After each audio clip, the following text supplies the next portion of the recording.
sumber kuatku. Oh yeah. Shalom adik-adik, gimana kabarnya hari ini? Aku harap semuanya sehat ya. Sebelum kita memulai ibadah sekolah minggu pada hari ini, mari kita bersama-sama berkumpul di dalam doa. Tutup mata, lipat tangannya, mari kita berdoa. Tuhan Yesus yang baik, terima kasih Tuhan buat penyertaan dan kasih-Mu pada kami, sehingga kami pada hari ini bisa beribadah sekolah minggu. Meskipun kami masih beribadah secara online ya Tuhan, tidak berkumpul di dalam gereja, tapi kami percaya ya Tuhan, Engkau pasti hadir dalam ibadah kami ini ya Tuhan, bertata atas ibadah kami ini ya Tuhan, dari awal, pertengahan hingga akhirnya nanti ya Tuhan. Tuhan Yesus yang baik, terima kasih ya Tuhan, kami siap beribadah sekolah minggu ya Tuhan, hanya di dalam nama Tuhan Yesus Kristus, Engkau Tuhan dan Juru Selamat kami yang hidup. Haleluya, amin. Shalom adik-adik yang ada di rumah. Kembali kita bertemu dalam ibadah sekolah minggu. Hari ini adik-adik Kak Mita mau tes nih, semangat atau enggak ya? Laskar Kristus siap, haleluya. Walaupun kita belum bertemu secara online, tetapi kita mau bersorak-sorai, bersemangat untuk memuji dan memuliakan nama Tuhan. Mari kita menyanyikan lagu Yesus Kekasih Jiwaku. Silakan ya adik-adik.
Masih tetap semangat ya. Mari kita sambung pujian kita, yakni Happy ya ya ya happy.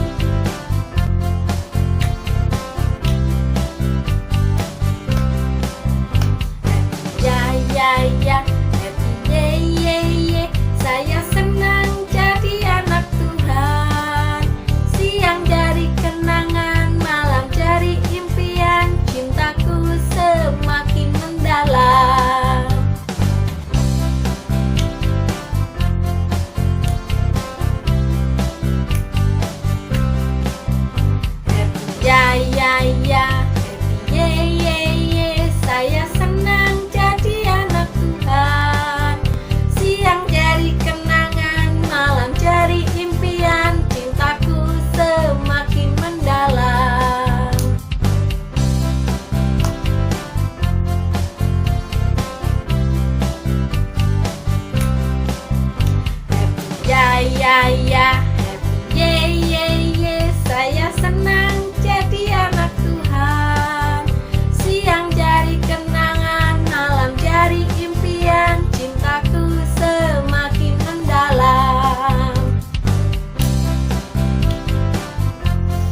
ya ya, happy ye ye ye. Saya senang jadi anak Tuhan. Siang jadi kenangan, malam jadi impian. Cintaku semakin mendalam. Siang jadi kenangan, malam jadi impian. Cintaku semakin mendalam. Siang jadi kenangan, malam jadi impian. Cintaku semakin mendalam.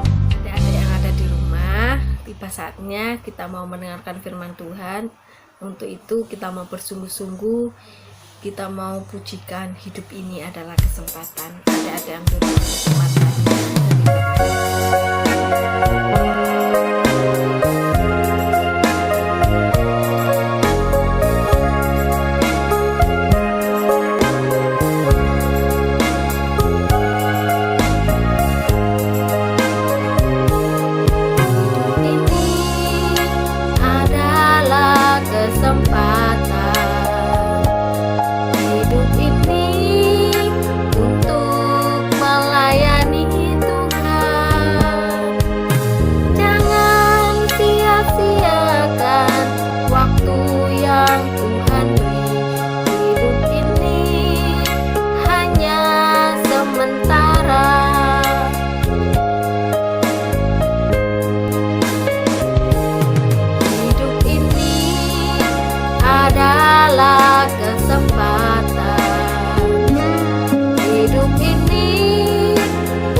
Yang Tuhan beri, hidup ini harus jadi berkat.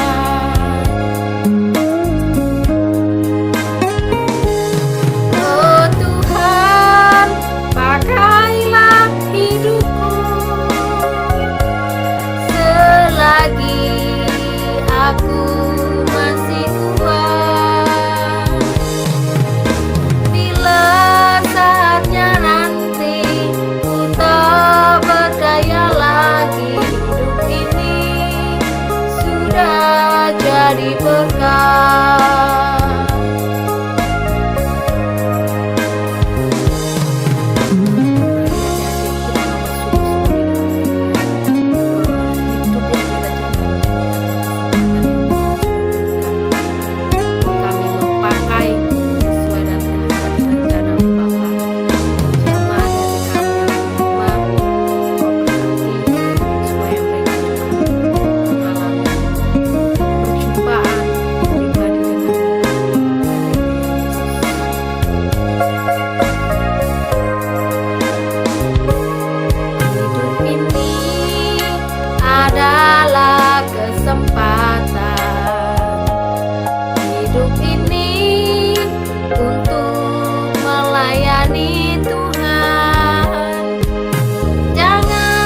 Sia-siakan waktu yang Tuhan beri, hidup ini harus jadi berkat. Oh Tuhan, pakailah hidupku selagi aku masih kuat.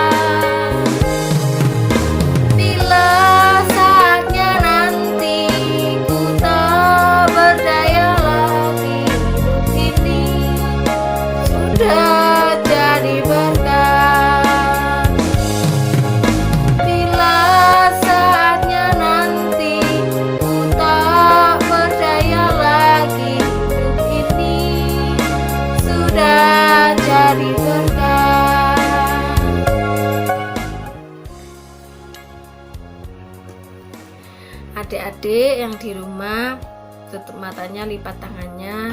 Kak Mita mau berdoa, nggak usah ditirukan. Tuhan Yesus, Bapa kami yang ada di dalam surga, kami bersyukur dan berterima kasih Tuhan sudah berikan kesempatan kami untuk dapat bersorak-sorai, memuji, memuliakan nama-Mu. Walaupun kami masih secara online, anak-anak-Mu, sekolah minggu-Mu Bapa, Kami mau bersyukur Engkau berikan kesehatan untuk kami, agar kami dapat beribadah secara online di rumah dengan penuh semangat dan sukacita Bapa.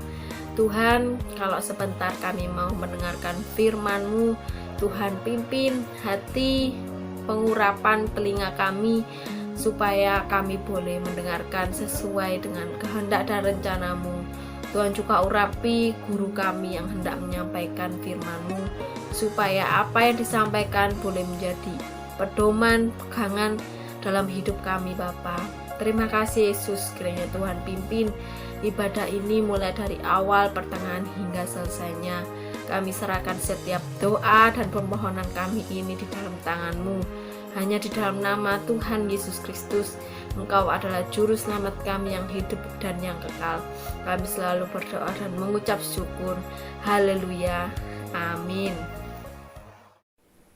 Shalom adik-adik, bertemu lagi dengan kita para guru sekolah minggu di ibadah vlog sekolah minggu. Pada kesempatan kali ini Koko Christian akan menyampaikan sebagian dari firman Tuhan. Temanya yaitu arti Natal dan kelahiran Yesus. Catat ya, temanya itu arti Natal dan kelahiran Yesus. Judulnya Doa Zakaria dikabulkan. Judulnya yaitu Doa Zakaria dikabulkan. Untuk natsnya ada di Lukas 1 ayat 5 sampai 24. Untuk hafalannya ada di Kolose pasal 4 ayat 2. Mungkin dapat dibaca tapi banyak ya, gak apa-apa. Tambah banyak baca, banyak berkat. Lukas pasal 1 ayat 5 sampai 24 dengan perikop pemberitahuan tentang kelahiran Yohanes Pembaptis. Ayat 5, pada zaman Herodes Raja Yudea adalah seorang imam yang bernama Zakaria dari rombongan Abia. Istrinya juga berasal dari keturunan Harun, namanya Elisabet. Keduanya adalah benar di hadapan Allah dan hidup menurut segala perintah dan ketetapan Tuhan dengan tidak bercacat. Tetapi mereka tidak mempunyai anak, sebab Elisabet mandul dan keduanya telah lanjut umurnya. Pada suatu kali, waktu tiba giliran rombongannya, Zakaria melakukan tugas keimaman di hadapan Tuhan. Sebab ketika diundi sebagai mana lazimnya untuk menentukan imam yang bertugas, dialah yang ditunjuk untuk masuk ke dalam bait suci dan membakar ukupan di situ. Sementara itu seluruh umat berkumpul di luar dan sembahyang. Waktu itu adalah waktu pembakaran ukupan. Maka tampaklah kepada Zakaria seorang malaikat Tuhan berdiri di sebelah kanan mezbah pembakaran ukupan. Melihat hal itu, ia terkejut dan menjadi takut. Tetapi malaikat itu berkata kepadanya, "Jangan takut, hai Zakaria, sebab doamu telah dikabulkan dan Elisabet istrimu akan melahirkan seorang anak laki-laki bagimu, dan haruslah engkau menamai dia Yohanes. Engkau akan bersukacita dan bergembira, bahkan banyak orang akan bersukacita atas kelahirannya itu. Sebab ia akan besar di hadapan Tuhan, dan ia tidak akan minum anggur atau minuman keras, dan ia akan penuh dengan Roh Kudus mulai dari rahim ibunya. Ia akan membuat banyak orang Israel berbalik kepada Tuhan Allah mereka. Dan ia akan berjalan mendahului Tuhan dalam roh dan kuasa Elia, untuk membuat hati bapak-bapak berbalik kepada anak-anaknya, dan hati orang-orang durhaka kepada pikiran orang-orang benar. Dan dengan demikian menyiapkan bagi Tuhan suatu umat yang layak baginya." Lalu kata Zakaria kepada malaikat itu, "Bagaimanakah aku tahu bahwa hal itu akan terjadi? Sebab aku sudah tua dan istriku lanjut umurnya." Jawab malaikat itu kepadanya, "Akulah Gabriel yang melayani Allah, dan aku telah diutus untuk berbicara dengan engkau, dan untuk menyampaikan kabar baik ini kepadamu. Sesungguhnya engkau akan menjadi bisu dan tidak dapat berkata-kata sampai kepada hari di mana semuanya ini terjadi, karena engkau tidak percaya akan perkataanku yang akan nyata kebenarannya pada waktunya." Sementara itu orang banyak menanti-nantikan Zakaria. Mereka menjadi heran bahwa ia begitu lama berada di dalam bait suci. Ketika ia keluar, ia tidak dapat berkata-kata kepada mereka, dan mengertilah mereka bahwa ia telah melihat suatu penglihatan di dalam bait suci. Lalu ia memberi isyarat kepada mereka, sebab ia tetap bisu. Ketika selesai jangka waktu tugas jabatannya, ia pulang ke rumah. Beberapa lama kemudian Elisabet istrinya mengandung, dan selama 5 bulan ia tidak menampakkan diri Katanya, inilah suatu perbuatan Tuhan bagiku. Sekarang ia berkenan menghapuskan aibku di depan orang. Ya, dapat kita lihat bahwa akan lahir seorang anak laki-laki yang bernama Yohanes. Kalau adik-adik pernah dengar, siapa sih orang yang membaptis Tuhan Yesus? Kalau adik-adik pernah diajari sebelum-sebelumnya, di cerita sebelumnya, bahwa yang membaptis ya Tuhan Yesus adalah Yohanes. Dia disebut apa? Yohanes Pembaptis, karena dia membaptiskan Tuhan Yesus. Di mana? Di sungai Yordan, kayak gitu ya. Nah, siapa sih bapak sama ibunya Yohanes ini? Nah, di cerita ini ditunjukkan bahwa bapak dan ibunya Yohanes ini adalah bapak Zakaria dan ibu Elisabet. Jadi, pada zaman dulu, pada zaman Raja Herodes, hiduplah dua orang ini ya, orang yang taat kepada Tuhan. Mereka dua orang yang taat, cowok sama cewek. Yang cowok namanya bapak Zakaria, yang cewek namanya ibu Elisabet. Nah, mereka ini sudah berumah tangga, sudah menikah, tapi belum juga dikaruniai seorang anak. Karena gimana ya? Karena mereka itu punya kelainan biologis, di mana si cewek ini sudah tidak bisa lagi punya anak alias mandul. Umurnya pun juga sudah tua, kayak gitu adik-adik. Jadi secara biologis, kalau si cewek ini umurnya sudah tua, dia sudah tidak bisa mengandung anak. Kalaupun bisa mengandung anak, resiko kematian ketika melahirkan si anak ini juga semakin besar, kayak gitu adik-adik. Entah nanti ibunya yang hidup, anaknya yang mati, atau anaknya hidup, ibunya yang mati, dibalik lagi, kayak gitu. Resikonya sangat besar ya adik-adik ya, kalau di dunia biologi. Tapi kita di sini mau meneladani sikap dari Bapak Zakaria ini. Bapak Zakaria ini pekerjaannya apa kok? Bapak Zakaria ini adalah seorang imam. Zaman dulu, zaman sebelum Tuhan Yesus lahir, imam ini memiliki tugas yaitu memimpin ibadah. Nah, zaman dulu itu di Israel, satu kota ini punya banyak sekali tempat ibadah, kayak gitu adik-adik. Tapi pemimpin-pemimpinnya ini juga terbilang juga banyak.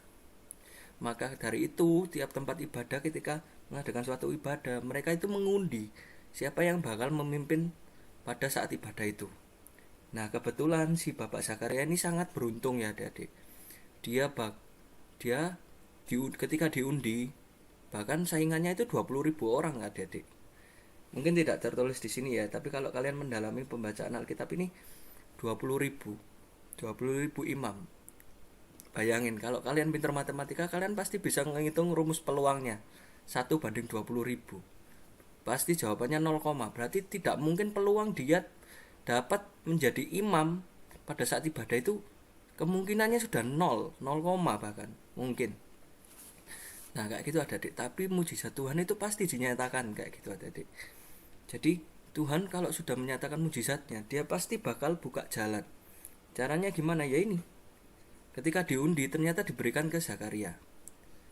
Ketika Bapak Zakaria ini mendapat kesempatan untuk memimpin ibadah, ngapain aja kok imamnya? Yaitu ya ini tadi, pada ayat yang ke 8. Pada suatu kali waktu tiba giliran rombongannya, Zakaria melakukan tugas keimaman di hadapan Tuhan.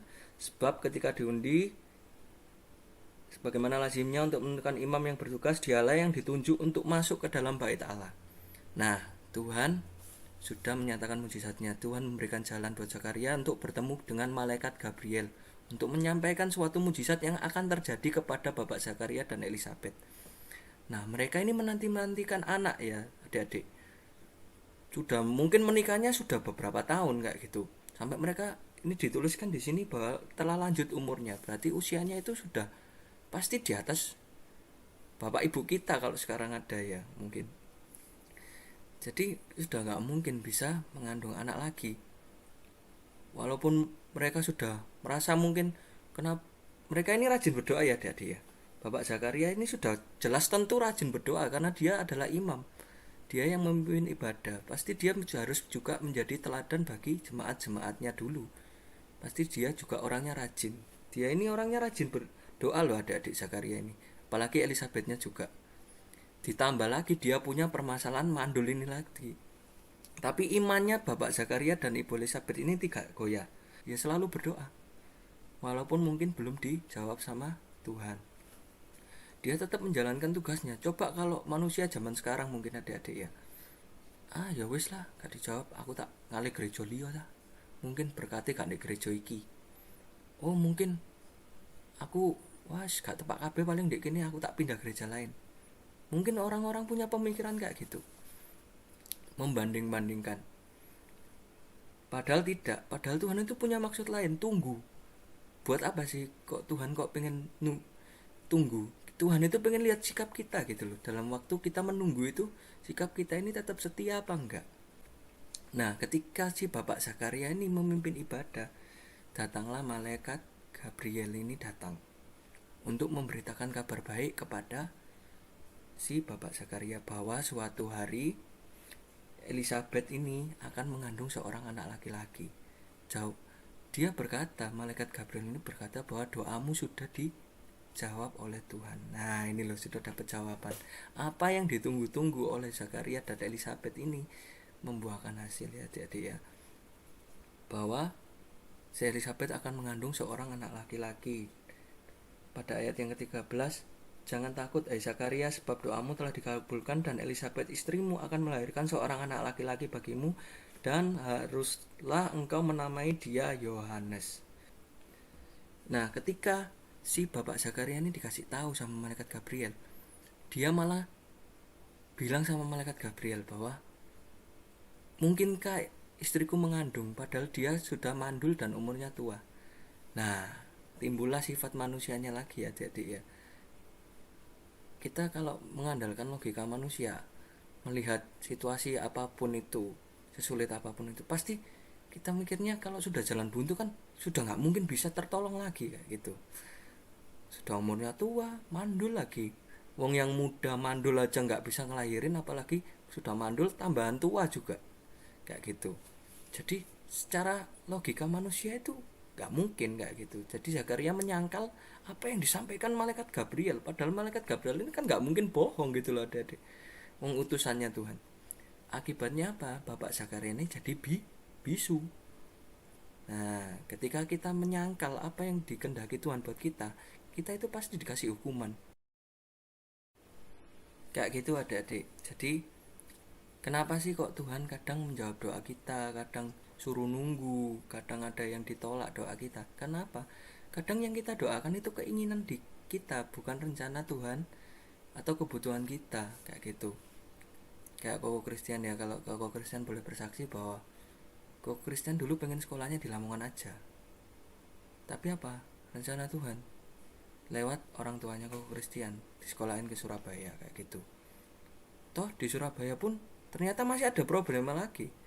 Koko Christian waktu mau masuk kelas 11, kelas 2 SMA itu ada penjurusan adik-adik, IPA atau IPS. Nah Koko Christian kan pengen IPA kan. Soalnya apa? IPA itu nanti kalau kuliah jurusannya bisa lebih banyak, yang dipelajari juga lebih seru kalau menurut Koko Christian. Tapi Koko Christian ini nilainya ngepres banget ya tadi, matematikanya sering remedi kayak gitu. Jujur aja Koko Christian bukan orang yang pintar kayak gitu. Tapi pada suatu saat ketika kepengen banget masuk IPA kan, tapi nilainya ngepres, Koko Christian apa? Berdoa sama Tuhan. Tuhan, tolong bantu aku, tolong aku buat bisa masuk ke IPA. Tapi terus Tuhan itu ya belum menjawab doanya Koko Christian. Tapi Koko Christian harus apa? Ya tetap berdoa. Berdoa terus, sampaikan keinginan-keinginan, harapan kita. Kalaupun itu menjadi kebutuhan kita, Tuhan itu pasti jawab iya kok. Kalau itu keinginan, mungkin Tuhan masih bisa menjawabnya tidak. Berarti Koko Christian tidak bisa masuk IPA, masuk IPS. Tapi ternyata apa? Koko Christian juga berusaha. Walaupun remedi, ya Koko Christian kerjakan. Ya remedi terus sampai gurunya Koko Christian itu sampai bilang, Christian remedi lagi. Iya bu, langganan ya. Iya bu, wis kayak kartu pasca bayar ya berlangganan. Jadi ya wis jalani aja gitu loh. Tapi kamu juga harus berusaha. Cuma doa tok mungkin tuh ya. Jadi dijawab ya. Dan benar apa yang Koko doakan, Koko Christian doakan. Dan benar kejadian, Koko Christian masuk ke IPA. Sewenangnya minta ampun adik-adik. Swear kalau doa kalian dijawab sama Tuhan, kalian kok seneng kayak gitu, kayak mendapat hadiah dari Santa Claus rasanya. Kok Christian waktu ambil rapat ya sudah wis gak mungkin lah masuk IPA. Wong remedi terus ya adik-adik ya. Zaman dulu KKM-nya 73, tapi di sekolahnya kok Christian, sekolah Kristen. Nah namanya kayak ulangan itu kalau 73 ya nominalnya gede, nggak kayak di sekolah-sekolah lain nominalnya besar tapi dapatnya juga gampang. Di sini nominalnya kecil dapatnya juga susah kayak gitu adik-adik. Akhirnya apa? Tiba hari ngambil rapat. Di rapat itu nanti di bawah sendiri ada tulisannya, anak ini masuk jurusan apa. Koko Christian sampai meluk temen Koko Christian, sahabatnya Koko Christian, meskipun sahabatnya Koko Christian ini masuk IPS, tapi Koko Christian tuh seneng banget. Swear kayak apa ya, Tuhan itu baik adik-adik. Kalau kalian selalu berdoa sama Tuhan, rajin berdoa, sampaikan apa yang kalian pengen. Koko Christian sudah mengalaminya sendiri dan bisa bercerita buat kalian. Bahkan sebelum Koko Christian lahir, ini loh Bapak Zakaria ini loh, beneran terjadi adik-adik. Dia selalu berdoa minta anak. Bahkan gak hanya dia, juga istrinya si Elizabeth. Dan apa? Dijawab sama Tuhan kalau itu menjadi rencananya Tuhan. Gak hanya berhenti sampai di situ. Kelas 3 SMA kan sudah naik. Masih bingung lagi loh adik-adik. Mikir buat ke kuliahnya, mau masuk jurusan apa. Itu problema lagi adik-adik. Tak tunjukin ya problemanya. Sekolah itu enggak ya gampang-gampang susah kalau disuruh menentukan, karena apa ya, kita ini kan masih kecil ya, jadi ya ibaratnya belum tahu pengen kerja apa. Kalau sekarang ditanya paling gampang jawabannya, tapi kan besok harus dipikir gitu lah ketika kalian dewasa. Nah kok Kristen ini bingung mau masuk jurusan apa. Kok Kristen berdoa lagi sama Tuhan, Tuhan jurusan apa sih yang harus kok Kristen ambil, yang harus saya ambil. Tuhan itu kasih pencerahan aja. Kalau mungkin keinginannya Koko Christian nih ya, sebenarnya Koko Christian ini pengen jadi arsitek, pengen jadi interior desain kamar, desain ruangan, desain bangunan. Tapi apa, Tuhan Yesus gak pengen Koko Christian jadi kayak gitu. Pengennya apa? Ya berjualan, berdagang, jadi pebisnis kayak gitu. Akhirnya Tuhan Yesus kayak nunjukin gitu loh. Kan ada pameran pendidikan di sekolahnya Koko Christian di aula gitu. Kayak ditunjukin brosur. Kok Kristen kan ke stand, tiap stand itu ada tiap jurusan. Kok Kristen baca brosurnya, oh ini yang cocok sama aku. Kayak dingehkan gitu loh, ditunjukin sama Tuhan, ini loh kamu harus ngambil jurusan ini. Dan bener adik-adikku Kristen bahkan ikut tes loh ke interior design dan keterima. Tapi gak kok Kristen ambil. Karena apa? Saya ini tahu gitu loh apa yang Tuhan pengen buat saya, karena saya sering berdoa dan Tuhan itu kasih suara ke kita gitu. Ketika kita sering berdoa, Tuhan itu kasih suara ke kita apa yang harus kita lakukan gitu. Dan bener adik-adik ketika Koko Christian menjalaninya, dan bener cocok banget sama Koko Christian, karena basic skill yang orang tua Koko Christian punya itu ya berdagang. Jadi cocok sekali ketika Koko Christian kuliah di jurusan ekonomi kayak gitu, dimana pelajarannya itu sangat cocok dengan orang-orang untuk berjualan kayak gitu. Entah itu tentang pelajaran matematikanya, ekonominya kayak gitu. Jadi perbanyak berdoa adik-adik, sama dengan Bapak Zakaria harus kita teladani. Koko Christian ini biasain ya adik-adik ya, bangun tidur itu gak megang HP dulu. Kalaupun harus megang HP itu cuma matiin alarm. Terus apa? Koko Christian itu berdoa. Untuk memulai hari itu Koko Christian harus berdoa. Kenapa? Koko Christian itu tahu kalau satu hari ini Koko Christian gak berdoa di awal, pasti gak enak jalannya satu hari itu kayak gitu. Adik-adik menyediakan waktu buat berdoa kayak gitu, bukan menyisakan tapi menyisihkan. Ibarat kamu nabung, kalau nabung uang kan berarti kamu ngambil uangnya dulu toh, masukin tabungan, bukan setelah kamu jajan baru kamu masukin tabungan kayak gitu. Nah kamu ngambil waktumu dulu, aturin waktumu kapan kamu bisa berdoa dengan nyaman. Jadi menyampaikan apa yang menjadi harapanmu ke Tuhan, apa yang menjadi cita-citamu, Tuhan itu pasti dengar kok. kayak gitu. Jadi sering-sering berdoa kayak Bapak Zakaria dan Ibu Elizabeth. Bahkan anaknya ini menjadi orang yang besar. Bapak Yohanes ini bahkan membaptis Tuhan Yesus. Bangun pagi jangan pegang HP, langsung berdoa. Oke? Jadi gitu ceritanya. Semoga kita bersama-sama Kristen juga belajar punya iman kayak Bapak Zakaria ya, menunggu jawabannya Tuhan tapi tetap taat dan setia, berdoa juga melakukan yang baik kayak gitu. Kita mau tutup mata kita mau lepas tangan kita mau berdoa. Tuhan Yesus, terima kasih ya Bapa, kalau kami sudah mendengarkan ceritamu tentang Bapak Zakaria dan Ibu Elizabeth. Kiranya ya Tuhan, kami juga boleh meneladani sikap mereka yang begitu taat, yang begitu setia menanti jawaban-Mu ya Tuhan. Tetap berusaha di tengah doa-doa mereka yang belum Engkau jawab. Ajar kami juga ya Tuhan, sama seperti mereka, selalu berdoa kepadamu supaya kami mengerti apa yang menjadi kebutuhan kami, menjadi keinginan-Mu, kehendak-Mu buat kami. Supaya kami ya Tuhan tidak hanya meminta ketika kami berdoa, tapi juga mengucap syukur atas apa yang sudah Engkau berikan buat kami. Walaupun mungkin saat ini banyak permasalahan di antara kami, kiranya ya Tuhan Engkau berikan jalan keluar dari dalam sekolah kami, dalam pergaulan kami ya Bapa. Tolong berkati juga orang tua kami yang bekerja keras buat menyekolahkan kami, menghidupi kami. Biarlah ya Tuhan kedua orang tua kami semakin hari berikan kesehatan, kekuatan, jauhkan dari segala yang jahat ya Bapa. Biarlah ya Tuhan kami boleh menjadi anak yang baik, berprestasi, membanggakan kedua orang tua kami Bapa. Kalau sebentar ya Tuhan kami hendak mengakhiri ibadah ini, biarlah ya Tuhan apa yang sudah disampaikan oleh guru kami boleh kami dengar, boleh kami ingat bahwa kami harus rajin berdoa.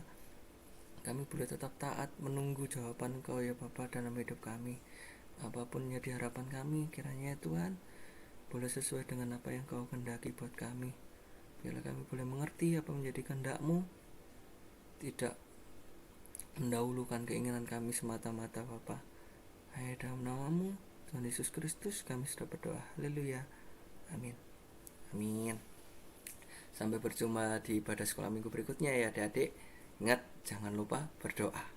Dadah. Salam adik-adik, puji Tuhan, kita dapat menyelesaikan ibadah sekolah minggu pada petang hari ini. Ini semua hanya oleh karena kasih dan kemurahan Tuhan, karena pimpinannya yang menyertai kita dari awal hingga selesainya ini. Mari kita akhiri ibadah sekolah minggu dengan berdoa. Bapa, terima kasih atas pimpinan dan penyertaan-Mu sehingga kami dapat menyelesaikan ibadah sekolah minggu pada petang hari ini. Biarlah dengan selesainya ibadah ini, berkat damai sejahtera Allah yang dari surga boleh menyertai kehidupan kami bersama mulai hari ini sampai Maranatha. Dan biarlah kami tetap semakin setia, semakin taat, semakin sungguh-sungguh dalam mengiring akan Engkau, sehingga kehidupan kami boleh menjadi kesaksian yang hidup bagi banyak orang dan nama Tuhan dipermuliakan. Terima kasih Bapa, kami syukuri semuanya ini hanya di dalam nama Tuhan Yesus Kristus, Tuhan dan Juru Selamat kami yang hidup. Haleluya. Amin.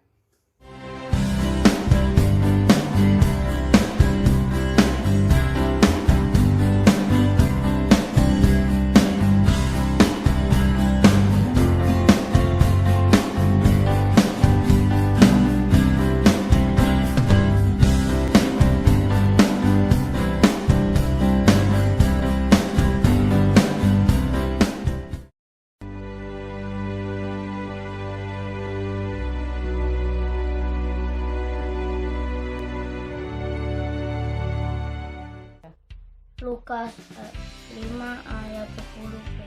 Jangan takut, mulai dari sekarang engkau akan menjala manusia. Lukas pasal 5 ayat 10b. Jangan takut, mulai dari sekarang engkau akan menjala manusia. Amin. Terima kasih, Tuhan Yesus memberkati. Lukas 5 ayat 10b. Jangan takut, mulai dari sekarang engkau akan menjala manusia. Dadah, Tuhan Yesus memberkati. Lukas 5 ayat 10b. jangan takut. Mulai sekarang engkau akan menjala manusia. Amin. Terima kasih, Tuhan Yesus memberkati. Lukas pasal 5 ayat 10b. Jangan takut, mulai dari sekarang engkau akan menjala manusia. Amin. Tuhan Yesus memberkati. Dadah. Lukas pasal 5 ayat 10b. Jangan takut, mulai dari sekarang engkau akan menjala manusia. Amin. Terima kasih, Tuhan Yesus memberkati. Lukas pasal 5 ayat 10b. Jangan takut, mulai dari sekarang engkau akan menjala manusia. Terima kasih, Tuhan Yesus memberkati. Lukas pasal 5 ayat 10b. Jangan takut, mulai dari sekarang engkau akan menjala manusia. Amin. Tuhan Yesus memberkati. Lukas pasal 5 ayat 10b. Jangan takut, mulai dari sekarang engkau akan menjala manusia. Lukas pasal 5 ayat 10b. Jangan takut, mulai dari sekarang engkau akan menjala manusia. Lukas Pasal pasal 5 ayat 10b. 10b. Jangan takut, Jangan takut, mulai dari sekarang mulai dari sekarang engkau akan menjala manusia. menjala manusia. Amin. Amin. Tuhan Yesus memberkati. Bye bye. Lukas pasal 5 ayat 10b. Kata Yesus kepada Simon, jangan takut, mulai sekarang engkau akan menjala manusia.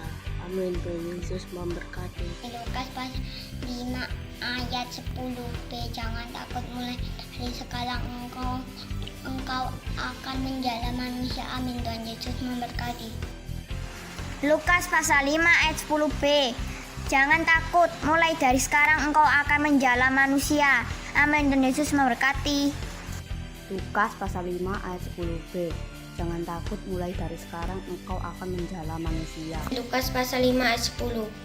Jangan takut, mulai dari sekarang engkau akan menjala manusia. Amin. Terima kasih, Tuhan Yesus memberkati.